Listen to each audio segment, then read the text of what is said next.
Democrats of elements who would not support their line.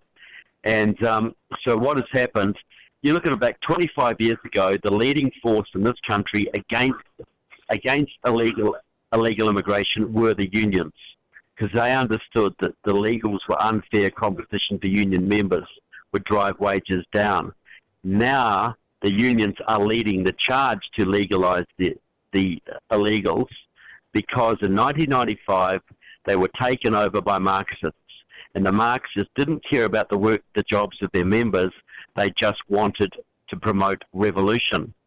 So the plan is, and I've got leaders of the Marxist movement on tape, top communists who are working with top Democrats, even up to Obama, stating on tape that the goal of amnesty is to give the Democrats at least 8 million more votes, which will give them a permanent one-party majority that the Republicans can never beat. Then they will have a one-party state controlled by the Democrats, who are controlled by the unions, which are controlled by the Marxists. Amnesty is a power grab for a one-party state. They want to use the votes of the illegals to create a one-party state in the United States. And they say it. They're open about it. They are getting kind of brazen now. I mean, they're even saying, well, you know, I've heard a lot of them say that the illegal immigrants are still citizens of the United States. Well, not really. That's why they're illegal. Well, that's right. A citizen, by definition, is a legal person. So, you know, so they just twist the language. They obscure things. But you think of all these union members who pay their union dues to these communist union bosses who are selling their jobs down the river. You know, you ask these union guys, why did your union oppose illegals 25 years ago and now it's supporting them? You ask them to figure that one out. But then I also talk about how we can turn the country around, and what I'm advocating is that conservatives, patriots, get behind a conservative candidate like Ted Cruz in the next election, and that Ted Cruz names his entire cabinet, stacks it full of real good conservatives to appeal to every element of the base, and storms the country. You know, like say Alan West on his VP ticket, Rand Paul is the Secretary of the Treasury, and he can do anything he damn well likes to the IRS and the Federal Reserve. Sarah Palin, Secretary of Energy, you know, drill baby drill, open up your energy fields. John Bolton, Secretary of State, you know, he can flip the bird to Mr. Putin and the Ayatollahs, rebuild the Western Alliance. Ben Carson, Secretary of Health and Human Services, you know, end the welfare culture in the country.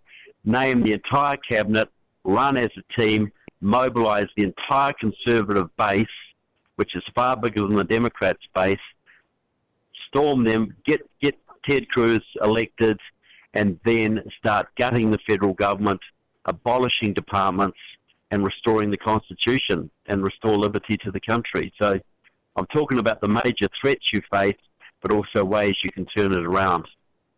Well, I got to say, that is probably one of the most ultimate dream teams in politics I've ever heard of. I don't think anybody's ever thought of that before. Well, you know, Reagan named his cabinet in '76, but I look back, you know, you didn't have just a founding father to lead your revolution. You didn't just have George Washington. You had a whole team. George Washington and Samuel Adams and Patrick Henry and James Madison and Thomas Jefferson. And they had all their egos and their conflicting agendas, but they put them aside for the sake of the country and the good of the revolution. See, right now, the Republicans, they put up a candidate every 4 years, and the media rips them to pieces. They put one person up to face the entire wrath of the left-wing media.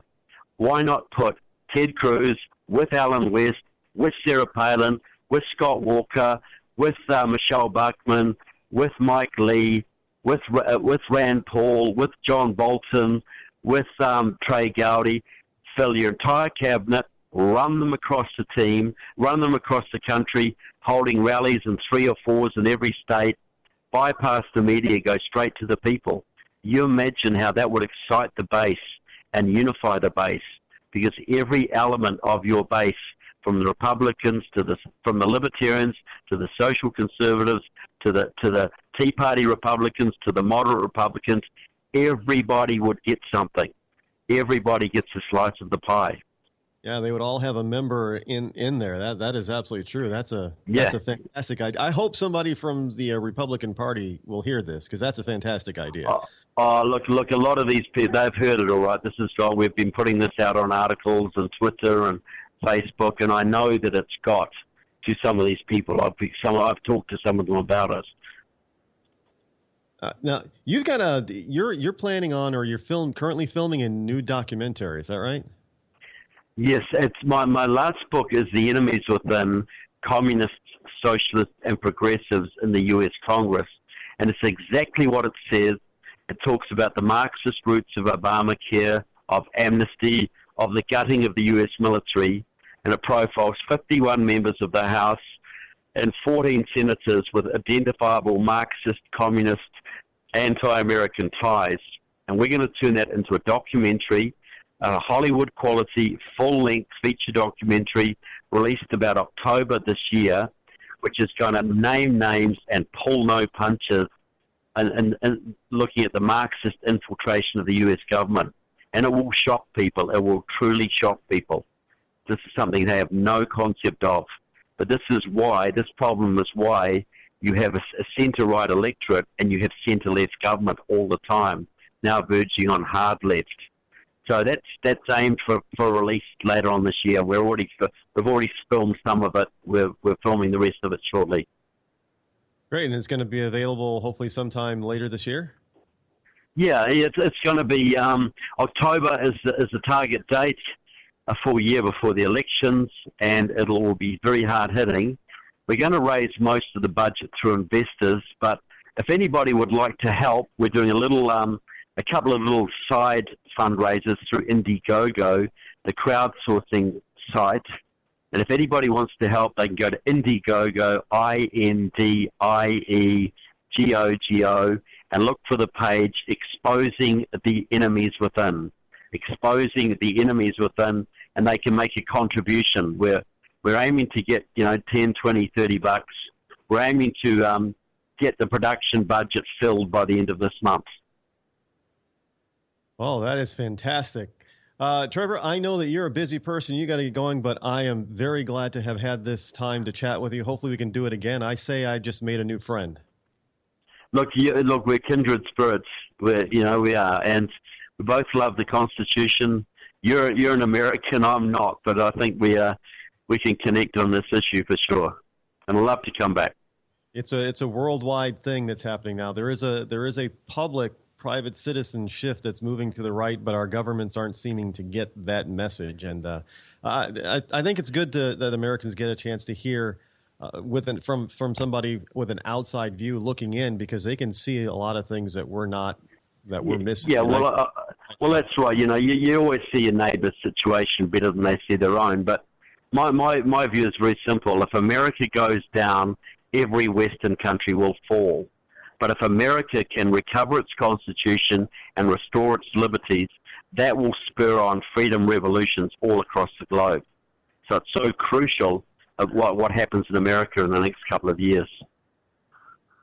All right. This is, thank you very much. This is Trevor Loudon, and he is currently on a speaking tour, and he's got a new book coming out, The Enemies Within, and that is going to also be turned into a new documentary that is going to be released sometime in October of this year.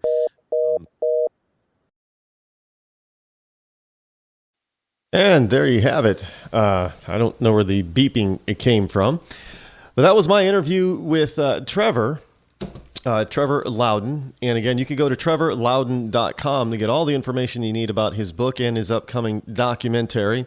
I highly recommend it. He's got the website is extensive, and it is full of information. Is full of documentation and facts, and that's a good thing to have. Now, one of the things that he mentioned as I was speaking to him was filling out the ticket when running for the office of president. And I thought that was actually a fantastic idea. Now, whoever the nominee is, he obviously seems to like Ted Cruz. We didn't have enough time to get into the nitty gritty of things. So hopefully, I'll have him back before the election time, and we'll delve more into why he believes that Cruz or Rand Paul or whoever it happens to be is the right person for us, is the right person for the job. But look, speaking of job, we got Rubio out there right now.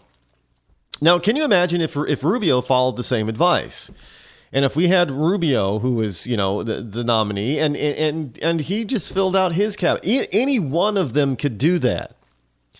And that would put the Democrats at a huge disadvantage. Because can you imagine that if Obama had named his cabinet before the election? I mean, I know the mainstream media would probably protect a lot of those people, but we would have seen people like Van Jones. We would have seen people, I want Hillary Clinton to be secretary. We would have seen all of that before we pulled the lever. Now, see, that's one of the things that Americans seem to forget. We're electing a president, but we're electing more than a president. We're electing an executive branch of the government. Do you understand that? Because the president gets to determine who the vice president is. They get to determine, who all the secretaries of the various departments are, or the cabinet members, and that's what happens. They're all a part of his team, and they get their directions from him, and they're usually of kindred spirits of like mind. They don't. You're not going to put a person in your cabinet that is diametrically opposed to what you believe in as the president. I mean, that would be like saying me. Being elected president, but for Secretary of State, I'm going to have Hillary Clinton. I mean, that makes no sense. So understanding who they want to have in their cabinet gives a better picture of the person who wants to be elected to that high office, as well as gives them some ammunition, because you can't fight a war by yourself.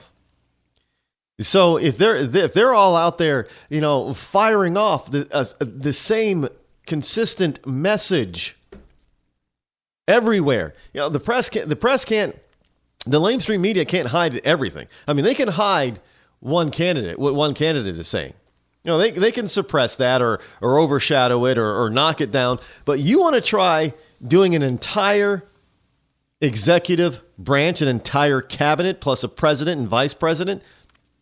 You want to try hiding all of them, and you gotta, the people that he's named, that would be suggestions for Ted Cruz's cabinet, and none of them are quiet.